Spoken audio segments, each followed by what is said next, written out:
Hello and welcome to Health Tips. My name is Tega Echibaby and I warmly welcome you to today's episode.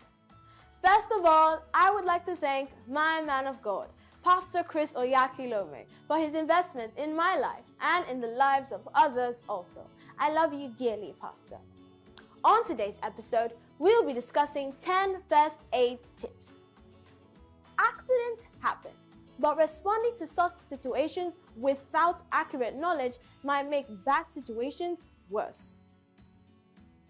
Timely response is very important, and while there's plenty first aid information on the internet, you may not have the time to check the internet in an emergency.